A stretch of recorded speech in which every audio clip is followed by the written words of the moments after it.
آج ہم بات کریں گے گناہ گاروں کے ساتھ قبر کا سلوک، کہ جب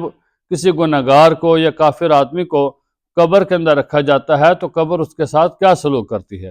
رسول اللہ صلی اللہ علیہ وسلم نے فرمایا، جب گناہ گار یا کافر بندے کو دفن کیا جاتا ہے تو قبر اس سے کہتی ہے، تیرا آنا نامبارک ہو، تو میری پیٹھ پر چلنے والوں میں سے تو مجھے سب سے زیادہ ناپسند تھا، آج جب تو میرے حوالے کر دیا گیا ہے اور میرے پاس آ گیا ہے تو آج میری بدسلوکی دیکھے گا۔ پھر قبر اس کو دباتی ہے اور اس پر مسلط ہو جاتی ہے اور اس کی پسلیاں ایک دوسرے میں گھس جاتی ہیں۔ اللہ تعالی ہماری حفاظت فرمائے اور ہمارا شمار نیک لوگوں میں فرمائے، کیونکہ یہ قبر تو ایک ایسی جگہ ہے جہاں پر ہر کسی نے جانا ہے، کسی نے آج جانا ہے، کسی نے کل جانا ہے، لیکن یہ ایک ایسا وعدہ ہے جو پورا ہو کر رہے گا۔ موت ہر ایک پر آئے گی اور ہر ایک نے قبر میں داخل ہونا ہے۔ تو اللہ تعالیٰ جب ہمارا وقت آئے تو ہمیں نیک لوگوں میں شامل فرمائے اور ہمارے ساتھ نیک لوگوں والا سلوک کیا جائے۔ تو قبر کہتی ہے کہ تیرا آنا نامبارک ہو، کس سے؟ جو کافر ہے یا جو گناہ گار ہے اسے کہتی ہے کہ تیرا آنا نامبارک ہو، آج تو میرا سلوک دیکھے گا۔ تو قبر پھر کیا کرتی ہے کہ اس کو دباتی ہے، جس طرح دونوں ہاتھوں کی انگلیاں ایک دوسرے میں داخل ہو جاتی ہیں، تو جب قبر ایک دباتی ہے میت کو تو میت کی جو پسلیاں ہوتی ہیں، مردہ کی جو پسلیاں ہوتی ہیں، وہ ایک دوسرے میں داخل ہو جاتی ہیں۔ حضرت عائشہ رضی اللہ تعالیٰ عنہ ایک دفعہ رو رہی تھی تو حضور علیہ السلام نے آ کر پوچھا، عائشہ آج تم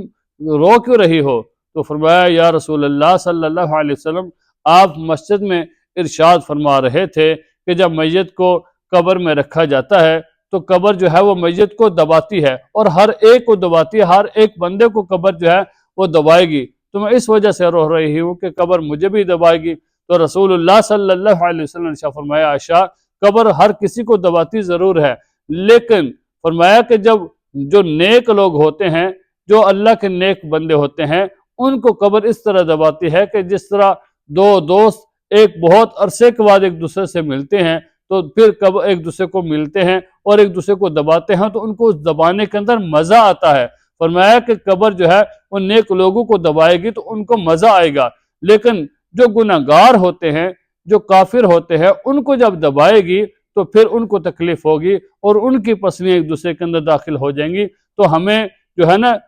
اللہ تعالیٰ سے قبر کے عذاب سے بچنے کی دعا مانگنی چاہیے کہ اللہ تعالیٰ ہماری قبر کے عذاب سے بچائے، اللہ تعالیٰ ہماری حفاظت فرمائے۔ قبر کا جو عذاب ہے وہ بہت سخت عذاب ہے، اور فرمایا کہ قبر ہی ایک جو ہے آخرت کی منزلوں میں سے پہلی منزل ہے۔ حضرت عثمان رضی اللہ تعالیٰ عنہ کے بارے میں آتا ہے کہ جب وہ قبرستان میں جاتے تھے تو قبر کے اوپر کھڑے ہو کر بہت زیادہ روتے تھے، بہت زیادہ روتے تھے۔ صحابہ کرام رضی اللہ تعالیٰ عنہ اجمعین پوچھا کرتے تھے، اے عثمان، کیا آپ جنت اور دوزخ کے عذاب سے اتنا نہیں روتے جتنا قبر کے عذاب سے روتے ہیں؟ فرمایا کہ قبر کے عذاب سے میں اس لیے زیادہ روتا ہوں کہ قبر آخرت کی منزلوں میں سے پہلی منزل ہے، جس کی یہ منزل اچھی رہی، جو اس منزل میں کامیاب ہو گیا، وہ اگلی منزل میں بھی کامیاب ہو جائے گا۔ تو اس وجہ سے میں اس قبر کے اوپر زیادہ روتا ہوں۔ تو اللہ تعالی ہماری حفاظت فرمائے اور ہمیں جو ہے آخرت کی تیاری کرنے کی توفیق عطا فرمائے، اور ہمیں قبر کے اندر جو سوالات کیے جائیں گے ان کی تیاری کرنے کی توفیق عطا فرمائے۔